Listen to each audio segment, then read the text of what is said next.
agree that Sure Start has been a good and effective programme? I do. I mean, I knew the guy, Norman Glass, who sadly died last year, who created Sure Start, and I was an admirer of his, and his original vision, I think, was a fantastic vision. I think something has gone wrong, which is they've become kind of children's centres to get parents out to work. That parents working is an absolute decision for them, but I think what they've lost is some of that vision of helping the families that are under most pressure and helping them with a range of services. So, for example, I was talking to Relate the other day. Now, Relate does operate from some Sure Start centres, but they were saying it almost depends on whether the person managing the Sure Start centre is pro-Relate or not. I mean, those type of services, which are another source of family pressure, which I think we're getting much better able to talk about in the past, those should be back in all Sure Start centres. How is putting some of that in the control of voluntary organisations going to move you forward in that direction? There seems to be a system in place at the moment which could be adapted to do precisely what you're suggesting. Well, one of my frustrations is that I think there are some Sure Start centres that don't have the kind of range of services that was originally envisaged, and that there are really quite imaginative voluntary independent providers that would love to come in and run Sure Start, that would love to come in and run Sure Start centres and use the programmes that have now been evaluated and work. And some of them are not finding it possible when the Sure Start centres have all become sort of some of them become sort of just parts of the public sector.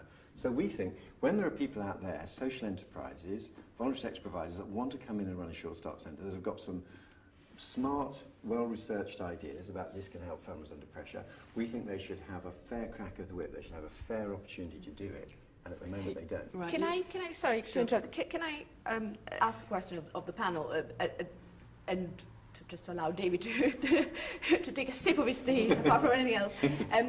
At the very beginning, David explained about 3 or 4 other areas, apart from marriage. Obviously, families are not just about marriage or not married. Is there anything among the things that he brought up at the beginning that you find interesting, areas that you would be keen on? I'm thinking, I don't know, flexible parental leave, flexible working for parents of children up to 18. Among these proposals, is there anything that captures your imagination? Yes, I'd like to ask about both of those, really. I think flexible parental leave is an idea that we desperately need. I think that until an employer can look at a prospective employee, male or female, and think that either of them could take some considerable time off to look after children, we won't have equality in the workplace. How do you think we can make that happen? Well, I think that the way that we would like to make that happen is to have either of the two parents able to claim the statutory leave allowance. That's where we would like to get to. And I think that would be a big improvement, where at the moment, of course, the father, it's 2 weeks is the only sort of statutory entitlement. And it is very odd. It's one of the bits of law which still has an absolutely sort of gender-specific different sets of rights. And one of the things I'm trying to do in our family document is catch up, make sure that we have caught up with big social changes. And a lot of the talk in the media is about the bad social changes. There are some really quite good social changes going on here. There is evidence fathers are more involved with their kids than they used to be. And I think that policies, including policies on parental leave, should absolutely catch up with that. There's also, incidentally, evidence that grandparents are doing more for their grandchildren than they used to. And that's another big issue where we think that policy legislation hasn't caught up with grandparents either. That's economic necessity, surely. Grandparents are looking after their grandchildren not because they're desperate to spend their retirement chasing after 2-year-olds, but because it's an absolute economic necessity for many, many families who can't afford childcare to pass that responsibility back to their own parents. Yeah, I mean, I realise that is certainly part of it. I don't think it's the whole story, but it is part of it. I wouldn't deny that. I think you're right. But in all these different ways, I mean, I do think that, without sort of wanting to get into a Batman costume and stand on the balcony of Buckingham Palace, I do actually think that there are ways in which the current practice doesn't catch up with fathers, and fathers. The more we can get fathers involved in, antenatal classes, there is. So let's talk statutory allowances. Right. A mother has a statutory right to 9 months paid maternity leave, 3 months at the end unpaid, and 6 weeks at the beginning on 90% of her normal pay. Which bits of those would you want the couple to be able to decide which the man could have? What we would like to be able to do, and this is, we're still producing our document, but the aim is that you take the 9 months and the 2 weeks and put them together so that there was a sort of a 37-week arrangement that both parents could share. Now, you've got to move towards that, and there's obviously big issues with employers and business, but that seems to us the gender neutral way of doing it. So that's essentially talking about the period of leave really that's on the statutory maternity pay or statutory paternity pay of, let's say, around about £100 a week.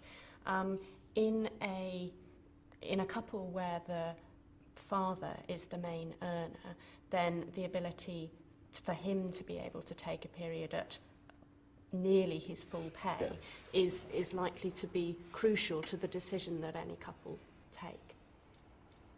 Yeah, and there are, the whole system of sort of how of entitlements to leave has become very complicated and has got bogged down in sets of assumptions about what fathers do and what mothers do.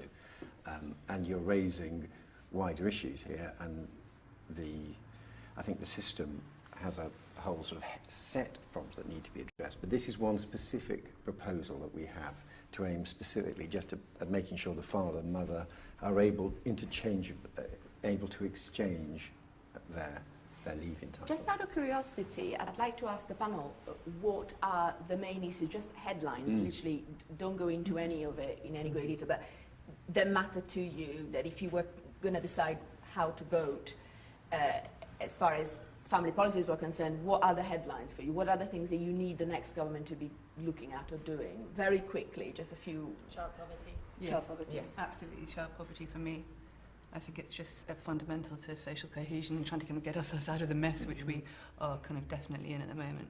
So really anything that sort of smacks of an ideological gesture towards marriage at the expense of children in poverty is absolutely a no-no for me. I think I'd just like to differ for 1 minute. I would go actually right back to the start before child poverty even hits and say midwifery care. This is probably because I actually only have a child under 1 at the moment, and so I haven't experienced the length of childhood. But to me, the first 4 weeks of a child's life, as well as the first 7 years in poverty, the first 4 weeks are incredibly important. And access to a midwife team, a named midwife throughout antenatal, etc. And we do understand also the importance that people attach often to their local centres. There's a tendency to centralise all this, which I think has got to be out of hand. But can I make a point on this child poverty? Because I think that's definitely something that on Mumsnet comes up all the time. Maternity provision is just a huge issue, and obviously the kind of broader social issues about.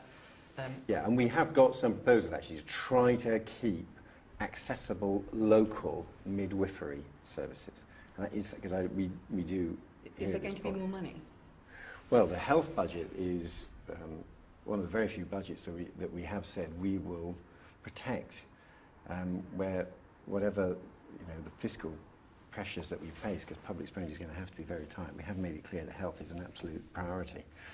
But on this poverty thing, I have at my surgery mothers, it normally is mothers, who come to see me at 4 o'clock on Friday afternoon and say, I have got £5 to get myself and my 2 kids through the weekend, and they're only going to be able to eat bread and milk. Can you do anything to help, Mr. And yet you're suggesting that these people are going to be able to give as much, that what's affecting children's chances is the capacity of parents to parent rather than the capacity of the parents to get through the weekend on only a bottle of milk. No, but what I'm saying